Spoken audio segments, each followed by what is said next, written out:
Hello friends, आप सबका स्वागत है मेरे YouTube चैनल पर। आज हम 11th क्लास के पॉलिटिकल साइंस सब्जेक्ट पर बात करेंगे। देखिए, 11वीं क्लास हम सबकी लाइफ का एक इम्पोर्टेंट पार्ट होता है। जो भी स्ट्रीम हम ऑप्ट करते हैं 11th में, उसी के साथ आगे हमें अपना करियर को डिसाइड करना होता है। सपोज कीजिए कि आप अपना करियर साइंस के साथ शुरू करते हैं, तो आप साइंस के सब्जेक्ट्स पढ़ेंगे। मेडिकल का आप ऑप्ट करते हैं स्ट्रीम, तो मेडिकल के साथ पढ़ेंगे। और अगर आर्ट्स को चूज करते हैं तो आर्ट्स के साथ आप अपने करियर को शुरू करेंगे। देखिए, ये जो 11वीं क्लास का जो स्टेप होता है, जो 11th क्लास का जो स्टेप होता है, ये हम सबके लिए बहुत इंपॉर्टेंट होता है, क्योंकि यही हमारी पूरी लाइफ को आगे के लिए डिसाइड करता है। इसके अलावा न सिर्फ डिसाइड करता है, बल्कि हमें आगे किस तरह की स्टडी करनी है, किस तरह से हमें लाइफ को परस्यू करना है, अपने करियर को परस्यू करना है, उस सब के लिए डिसाइडेड होता है।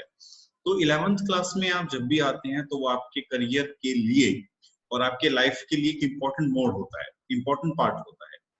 तो जब भी आप 11वीं क्लास में आ रहे हैं, तो बहुत जरूरी है कि आप जो भी स्ट्रीम ऑप्ट करते हैं, जो भी सब्जेक्ट चूज करते हैं, पहले उसके बारे में रिसर्च करें, उसके बारे में थोड़ा जानें और फिर उस सब्जेक्ट को चूज करें। कोई सब्जेक्ट अच्छा या बुरा नहीं है, सभी सब्जेक्ट अच्छे हैं, इसमें कोई दो राय नहीं।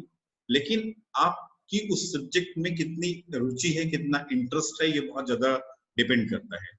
दोस्त ने कोई और सब्जेक्ट लिया है, दोस्त ने ज्योग्राफी लिया है तो मैं भी ज्योग्राफी ले लेता हूँ, दोस्त ने पॉलिटिकल साइंस लिया है तो मैं भी पॉलिटिकल साइंस ले लेता हूँ। ये जरूरी नहीं। जरूरी है कि आपका विजन उस सब्जेक्ट के लिए कितना इम्पोर्टेंट है, ये बहुत जरूरी होता है। तो मेरा मानना ये है कि जब आप कोई भी सब्जेक्ट चूज कर रहे हैं, तो उसके करियर प्रोस्पेक्ट के बारे में एक बार जरूर जाकर देखिए।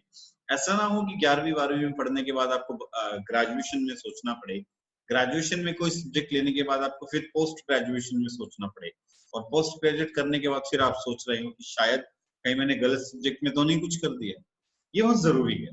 तो आपका विजन, आपका गोल उस सब्जेक्ट के लिए क्लियर होना चाहिए। तो आज हम यहाँ पर बात करेंगे पॉलिटिकल साइंस के बारे में। पॉलिटिकल साइंस 11वीं क्लास में, 11th क्लास में आर्ट्स के में आने वाले, आर्ट्स स्ट्रीम में आने वाले अलग अलग सब्जेक्ट में से एक सब्जेक्ट है। बहुत इंपॉर्टेंट सब्जेक्ट है, बहुत जरूरी है, बहुत इंटरेस्टिंग सब्जेक्ट है। इसमें पता चलता है कि देश का पार्लियामेंट सिस्टम कैसे काम करता है, लेजिस्लेटिव असेंबलीज कैसे काम करती है, इलेक्टोरल सिस्टम कैसे काम करता है, कॉन्स्टिट्यूशन कैसे वर्क करता है।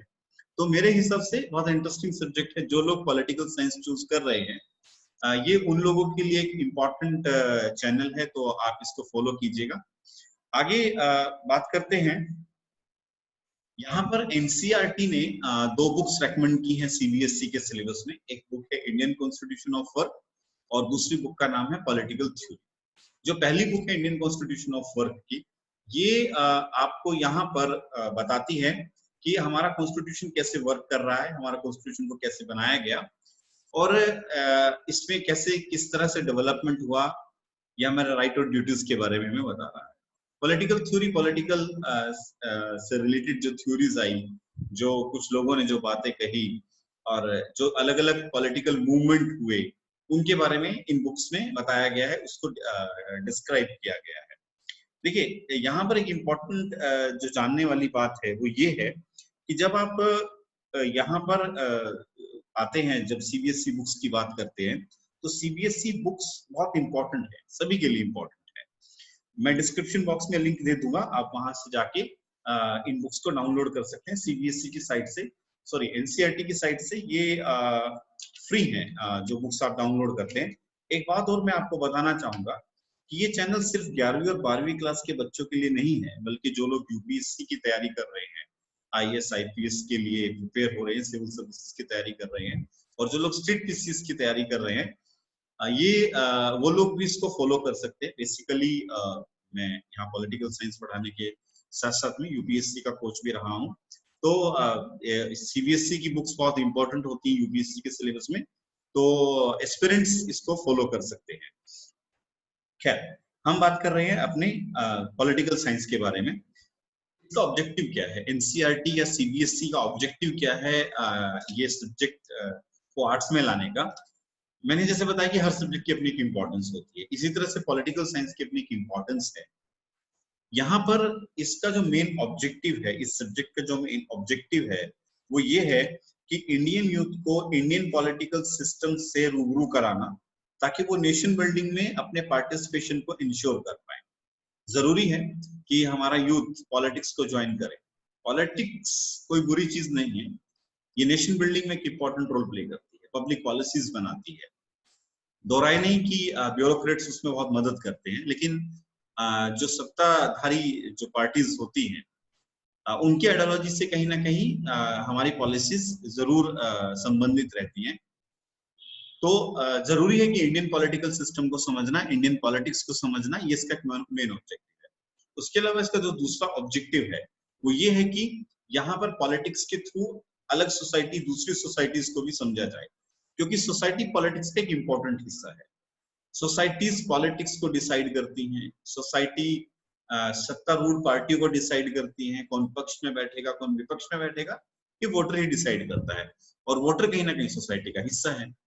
इसके अलावा हमारा कॉन्स्टिट्यूशन कैसे काम करता है ये बहुत इंपॉर्टेंट है, क्योंकि अगर आप किसी भी कंट्री की बात करेंगे तो वहां का कॉन्स्टिट्यूशन उस देश को मजबूत बनाता है, उस कंट्री को मजबूत बनाता है। कॉन्स्टिट्यूशन हमें हमारे राइट्स, ड्यूटीज, हमारा parliamentary system, legislative system, authorities कैसे काम करती है ये बताता है। न सिर्फ बताता है, काम करने का तरीका बताता है, उनको आर्टिकल्स के थ्रू डिस्क्राइब भी किया गया है। तो बहुत जरूरी है ये समझना। इसके अतिरिक्त, इसके अलावा ये यूथ, जैसे मैंने आपको बताया कि हमारे यूथ का जो पार्टिसिपेशन उनको इंश्योर करता है इंडियन पॉलिटिक्स में। अगर आप देखेंगे तो बहुत सारे देश के बड़े लीडर, जैसे हमारे वाइस प्रेसिडेंट हैं एम वेंकैया नायडू, वो अपनी कॉलेज पॉलिटिक्स से आए हैं। न सिर्फ वो, बल्कि शिवराज चौहान जो मध्य प्रदेश के इस वक्त सीएम है, बहुत सारे देश के अलग अलग लीडर अपनी कॉलेज पॉलिटिक्स से निकलकर यहाँ पर आए, स्टूडेंट पॉलिटिक्स से निकल कर आए। तो बहुत जरूरी है इस हमारे यूथ को इंडियन पॉलिटिक्स से रूबरू कराना। इसके अलावा ये जो सब्जेक्ट है हमें पॉलिटिकल हिस्ट्री के बारे में बताता है, इंडिया और वर्ल्ड की। तो ये इसके मेन ऑब्जेक्टिव यहाँ पर रखे गए हैं। अब बात करते हैं पॉलिटिकल साइंस के करियर स्कोप की, इसका करियर एस्पेक्ट क्या है। देखिए, मैंने आपको जिससे पहले बताया कि जब भी आप किसी सब्जेक्ट को चूज करते हैं तो आप उसके करियर प्रोस्पेक्ट को जरूर देखें कि आप किस ओर पढ़ रहे हैं, आपका विजन क्या है, आपका गोल क्या है। तो आप पॉलिटिकल साइंस में पोस्ट ग्रेजुएशन या ग्रेजुएशन करने के बाद या डॉक्टरेट करने के बाद, डिपेंड करता है कि आप किस लेवल तक पढ़ना चाहते हैं या पढ़ेंगे, तो उसके अनुसार आपको अलग अलग तरह की जॉब्स, अलग अलग तरह के करियर परस्यू करने का आपको मौका मिलेगा। बहुत जनरलाइज स्तर पर आप एडमिनिस्ट्रेशन को ज्वाइन कर सकते हैं, कॉर्पोरेट ज्वाइन कर सकते हैं, गवर्नमेंट या नॉन प्रॉफिट ऑर्गेनाइजेशन, एनपीओज जो है ज्वाइन कर सकते हैं। फ्रीलांस राइटिंग कर सकते हैं, अगर आपकी राइटिंग बहुत अच्छी है तो आप फ्रीलांसर राइटर बन सकते हैं पॉलिटिक्स में, जर्नलिस्ट बन सकते हैं। इसके अलावा लेजिस्लेटिव एनालिस्ट बन सकते हैं, पॉलिसी एनालिस्ट बन सकते हैं, सर्वे एनालिस्ट बन सकते हैं, स्कूल और कॉलेजेस में टीचर लग सकते हैं। जैसे आपने ग्रेजुएशन किया, पोस्ट ग्रेजुएशन किया और बीएड किया, और जो भी आपका सेट वगैरह या जो भी स्टेट के एलिजिबिलिटी टेस्ट होते हैं एजुकेशन के, उनको क्लियर करके आप स्कूल में टीचर लग सकते हैं। नेट जेआरएफ करने के बाद या पीएचडी एमफिल करने के बाद आप कॉलेजेस में टीचर लग सकते हैं, यूनिवर्सिटी प्रोफेसर लग सकते हैं, ह्यूमन राइट एक्टिविस्ट बन सकते हैं, और इस सब्जेक्ट के साथ आप इंडियन सिविल सर्विसेज या स्टेट पीसीएस में भी बैठ सकते हैं। तो ये पॉलिटिकल साइंस का एक इंपॉर्टेंट एस्पेक्ट है, करियर एस्पेक्ट है। इसके अलावा देश में आज कई ऑर्गेनाइजेशन पॉलिटिकल स्टडी और पॉलिटिक्स की स्टडी के लिए लगे हुए हैं। जैसे एक प्रमुख ऑर्गेनाइजेशन है जिसका नाम एडीआर है, एसोसिएशन ऑफ डेमोक्रेटिक रिफॉर्म करके है। तो ये जो ऑर्गेनाइजेशन है एक तरह का एनजीओ है, और ये इंडियन पॉलिटिक्स पे अलग अलग एस्पेक्ट पे रिसर्च करता है। आप ग्रेजुएशन के बाद, पोस्ट ग्रेजुएशन के बाद यहाँ इंटर्नशिप कर सकते हैं, आप जॉब कर सकते हैं, वॉलंटरी बेसिस पे काम कर सकते हैं, ये एप्लीकेशन इनवाइट करते हैं। इसी तरह से दूसरा एक महत्वपूर्ण ऑर्गेनाइजेशन है सीएसडीएस, बहुत इंपॉर्टेंट है सीएसडीएस। आप अपने अगर कॉन्स्टिट्यूशन नेटवर्क की बुक के प्रोफेस में जाएंगे तो आपको ये नाम वहां पर मिलेगा, सीएसडीएस का। इसका एक लोक नीति करके एक प्रोग्राम चलता है, तो लोक नीति प्रोग्राम में लोक नीति प्रोग्राम के तहत जो है उस लोक नीति जो शब्द है उसका जिक्र आपके प्रोफेस में किया गया है। इसके अलावा एक थिंक टैंक है आईडीएस से, पहले इसका नाम आईडीएस से था, आजकल इसका नाम बदलकर Manohar Parrikar institute for defence and analysis के नाम पर कर दिया गया है, क्योंकि मनोहर पारेकर हमारे डिफेंस मिनिस्टर रह चुके हैं, कैंसर की वजह से उनकी डेथ हो गई थी। और इसके अलावा आप एक इंटरनेशनल ऑर्गेनाइजेशन है IISS, international institute of strategic studies करके है, ये भी अपने यहाँ पर इंटर्नशिप के लिए और अलग अलग पोस्ट के लिए एप्लीकेशन इनवाइट करता है। और मैंने यहाँ ये डिस्क्रिप्शन में यहाँ पे लिंक प्रोवाइड किया है जो अलग अलग थिंक टैंक्स जो देश में काम करते हैं, तो आप विकिपीडिया पर जाकर इंडिया के पॉलिटिकल सिस्टम और पॉलिटिक्स से जुड़े हुए थिंक टैंक की सर्च कर सकते हैं। इसके अलावा बात करते हैं आगे अगले स्टेप की, पॉलिटिकल पार्टीज की। तो आप यहाँ पर अपना करियर परस्यू कर सकते हैं, आप अलग अलग पॉलिटिकल पार्टीज को ज्वाइन कर सकते हैं, जैसे बीजेपी है, कांग्रेस पार्टी है, आप है, बहुजन समाजवादी पार्टी है, सीपीआई है, कम्युनिस्ट पार्टी ऑफ इंडिया या समाजवादी पार्टी। आप इनकी मेन स्ट्रीम पॉलिटिक्स में जा सकते हैं, एमपी एमएलए के लिए आप स्ट्रगल कर सकते हैं। इसके अलावा अगर आप मेन स्ट्रीम पॉलिटिक्स में नहीं जाना चाहते तो आप कैंपेनर लग सकते हैं, एनालिस्ट लग सकते हैं। ये लोग अपने यहाँ पर जो बड़ी पार्टीज हैं आजकल अपने यहाँ कैंपेनर रखती हैं, इलेक्शन कैंपेनर्स रखती हैं, स्टडीज कराती हैं कि वोटर के बारे में स्टडीज कराती हैं। तो ये आप करियर के तौर पर आप इसको चुन सकते हैं।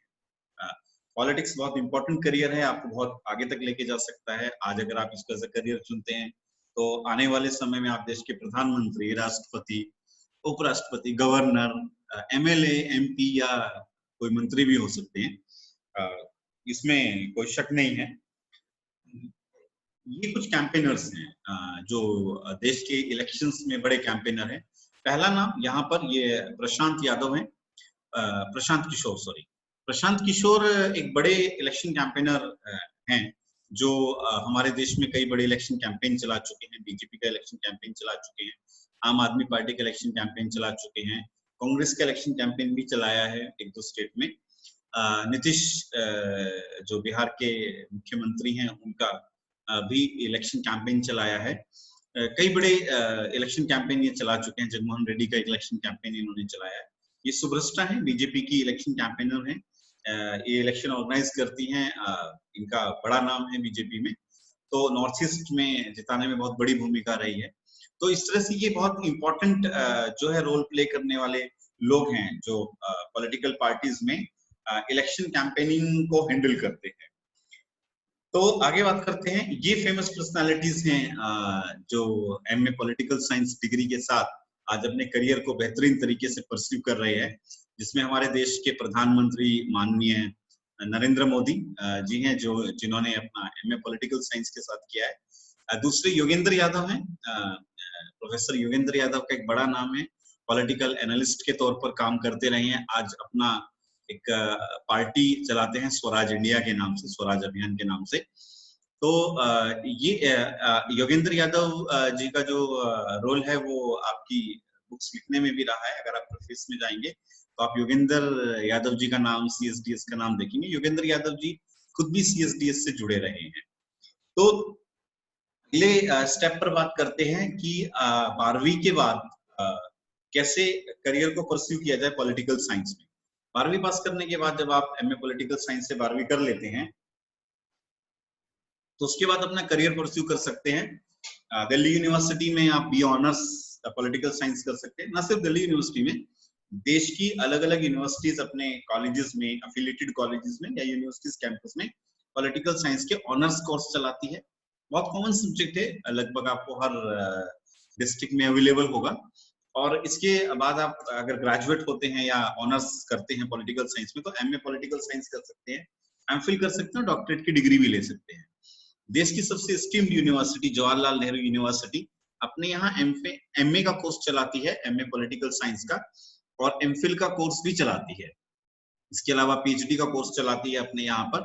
तो ये एक इम्पॉर्टेंट जो है यूनिवर्सिटीज है पॉलिटिकल साइंस के लिए।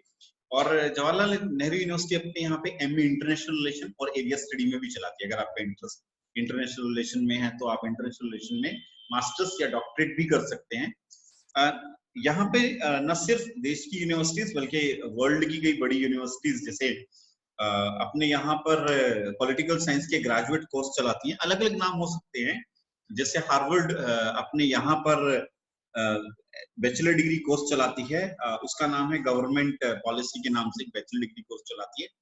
तो आप देखेंगे कि इस पूरे के पूरे पॉलिटिकल साइंस के सिनेरियो में आपके पास बेहतरीन अपॉर्चुनिटी है काम करने की, आपके पास बहुत अच्छा करियर है।